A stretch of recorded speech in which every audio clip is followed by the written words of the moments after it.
So I'm thinking about where else to go with this. I interviewed Zeke Emanuel recently in Wonk Blog, and his new book, which is he gives some blue sky projections, and I wanted to ask you about that. To say blue sky, it's the bluest sky projections in American history. These are so blue.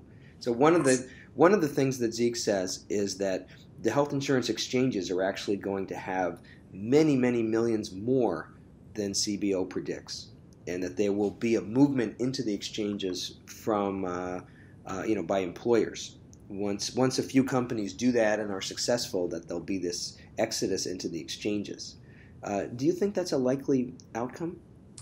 I think it depends the time frame you're talking about. I think, over 50 years, I could see, a large share of employers migrating over. Over the near future, I don't see that. I think medium and large firms will continue to offer health insurance over the next 5-ish years. I think, over time, I could see small businesses getting out of this activity. So I could see over the next decade a large exodus of small businesses from the business of offering health insurance, sending people to exchanges. But I think partly, Harold, it's going to come down a lot to what happens with the Cadillac tax. Because basically, so if you think about employers' incentive to offer insurance, on the one hand, it's getting undercut because there's these subsidies through the exchanges. But as long as there's still the tax break to employer-sponsored insurance, for their high-wage employees, they're not going to want to drop insurance. But as the Cadillac tax comes and squeezes that down, then all of a sudden there's no reason to offer any more at all. So the question is, what's going to happen with the Cadillac tax? And is that going to, it's only going to start by hitting the top 10% of plans. Is that going to crank down over time or not? By the way, can you just explain what the Cadillac tax actually is for some of the viewers who may not know it in detail? Sure. So I'll give my little spiel here because this is very important for your viewers to understand this. In America, we have what we call the tax subsidization of employer-sponsored health insurance. So if MIT comes to me and says, John, would you like to be paid $1,000 in wages? I would take home about $600. If MIT says, well, you get $1,000 in orthodontia benefits for your daughter, well, that's $1,000 in orthodontia benefits for my daughter. So she has these cool braces that spin and change colors, and they change every week. Because why not? Because they're free. And this system has 3 fundamental flaws, as Harold knows, but the viewers, it's important you know. One is it's incredibly expensive. So this year, if we taxed health insurance like wages, as we should, we'd raise about $250 billion more a year in revenue, which is about twice what it would cost to cover every uninsured American with health insurance. The second flaw is that it's regressive. The richer you are, the bigger tax break you get. And the third and most important flaw from this discussion is that it's inefficient, in that people, as my daughter's brace example points out, people buy excessive health insurance because it's tax subsidized, leading them to use excessive health care. So for years, economists have said uniformly we should get rid of this.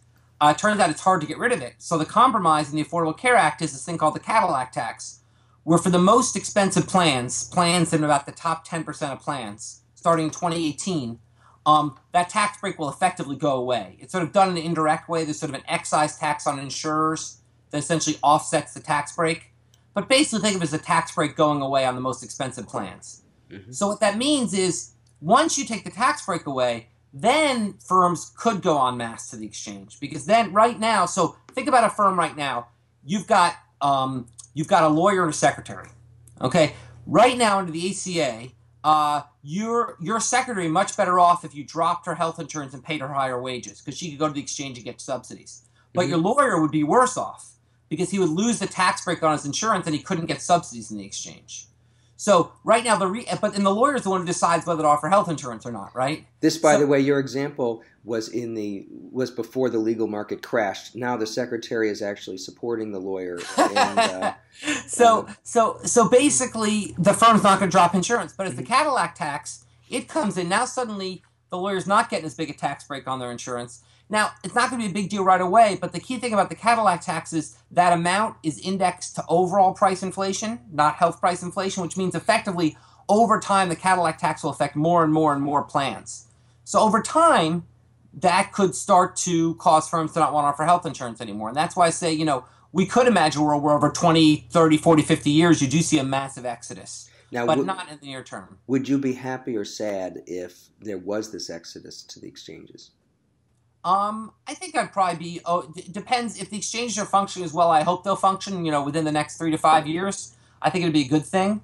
I think if you view it sort of, I guess I view it a little bit like the move from defined benefit to defined contribution pension plans, which, if done in a fair basis to workers, is actually a better thing for a worker, because then if they leave their job, they don't leave their pension behind. They get to keep their pension as they move jobs. The same thing here. You can keep your health insurance as you move jobs. Basically gets rid of a lot of distortions to the labor market for employer-sponsored health insurance. By the way, one of the short-term things is my stepsister Liza, who has a pretty modest income, is actually very upset that she's being offered health insurance where she works, because she's being offered pretty crappy insurance, which she doesn't want to take, and she would much rather that her employer just not offer it, and then she could go into the exchange and get it. And she's, by the way, she believes that ACA has made her worse off because of this. And one of the political things that's amazing is we now own everybody's complicated insurance situation. And, it's very important, because it hasn't made her worse off. It just hasn't made her better off. But somehow there's this perception that everyone expected, and to be fair, the advocates bear a bit of blame for this, but everyone expected their life would get better under Obamacare. So if your life doesn't get better, suddenly it's Obamacare's fault that it's not where you want it to be. Yeah, but one of the things that it seems to me, if there's lots of people like her, that over time, of course, she'll drift into a job that doesn't offer health insurance and go to the exchange. That's right. And, that's right. And it will. There's lots of ways that the exchange can grow. Now, one thing that you mentioned that the Cadillac tax is indexed to regular inflation rather than medical inflation, and implicit in your comment was the idea that we think medical inflation is probably higher than regular inflation. And one of Zeke's other predictions, which is not insane when you look at what's happened over the past couple of years, is that we will see a dramatic decline in the excessive growth of medical costs, and that medical costs will stabilize as a share of the economy over time. And he's very optimistic about that. Are you similarly optimistic about that? I'm not nearly that optimistic. I think they will stabilize the share of the economy over time, because they have to. But I don't think they're going to stabilize at 18%. I think we should be delighted if they stabilize at something less than 25%. I think it's a problem if it gets to 40%. I think if we end up 50 years from now spending 25% of the economy on healthcare, that's not the end of the world. We can afford that as a society. But I think that it's optimistic to predict it's going to happen, and we know where it is. Yes, we've had a great past few years, but we had a great few years in the middle of the 90s too. And that ended, and healthcare inflation took off again. So I think we're a long way away from knowing that we've sort of solved this problem. This is Harold Pollack talking to John Gruber in healthinsurance.org. By the way, if we went to 25%, we could certainly afford, as a society, to pay that much more for healthcare. And my body's my major consumer durable. I'm happy to spend a lot of money on it. But we probably would have to change our tax system around some so that we don't destroy the government in doing that. One of the things that scares me is that right now Medicare is just eating up chunks of the federal budget, not because it's inherently so expensive, but because the way we finance it is the combination of that and our allergy to taxes is squeezing out many other things in the federal budget that are equally important.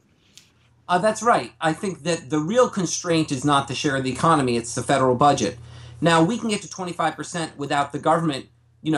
If we grow the share of the economy that's healthcare by a quarter, it doesn't mean the government, more of that could come out of people than the government. You could do it through taxes, or you could do it through increasing the role of consumers in purchasing healthcare. I mean, right now, as there's this excessive subsidization of healthcare, for many through Medicare, many rich people don't need the excessive benefits they get in Medicare, and for many through the employer system. So I think we can get there in a different sharing route. But the bottom line, you're right. The constraint's going to be the financing. By the way, you have now permanently prevented yourself from winning a high elective office in the United States. So despite your charisma, they'll be playing this tape back in an endless loop with a guy with a deep voice in the background. Else I'll guarantee it further by highlighting that guns are a public health issue. Yes. Yeah. Your friend of mine, Vivek Murthy, has made the mistake of making that observation. Just tragic. He helped take care of my dad, who just got over a scary cancer, and Yeah. you can imagine my dad is now really mad. It's unbelievably sad. I mean, not just because he's a great guy, but that the NRA can hold the Surgeon General hostage is just crazy. Well, we'll see how that Right. goes. The one final thing, and then I'll let you go. I appreciate your time. The malpractice. One of the things that Zeke talked about was how there was an opportunity to do something in ACA, but basically the medical profession and the Republicans didn't value that enough to actually make it a high priority to sit down at the table and negotiate about it.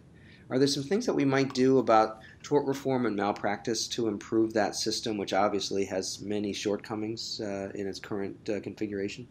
Let me make 2 points. First, coming back to your first point about the politics, some people who really were super disappointing was the sort of middle of the road Republicans, the extent they're middle of the road Republicans, like Olympia Snowe of Maine, who, if they're willing to support the ACA, could have made fundamentally important changes to the law. For example, kind of malpractice reforms. And the fact they put their party before good policy is really disappointing.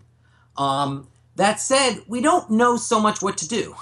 I mean, on malpractice. I mean, the ACA does promote state experimentation. Mm-hmm. But, the truth is I think we have a lot more learning to before we know what to do. I mean, everybody points to malpractice. Every time we speak to doctors, they say it's the whole problem. But we don't honestly know how much the problem it is, and we don't really know what to do. So I think we need to just really promote more experimentation in that area and try to understand what we can do and see what effects it has. Great. Now, by the way, what's next for you? Are you still going to be? How involved are you in ACA at this point? Do you see yourself continuing to be as central to it over the next several years as you've been over the past 5? The truth is I haven't been central to it for a while. It was really I'm just sort of a defender, interested observer, and part-time defender. But really, I'm just kind of watching it play out and trying to do my research around the interesting questions that affect how we think about it. Great. Well, thanks very much for a great conversation, and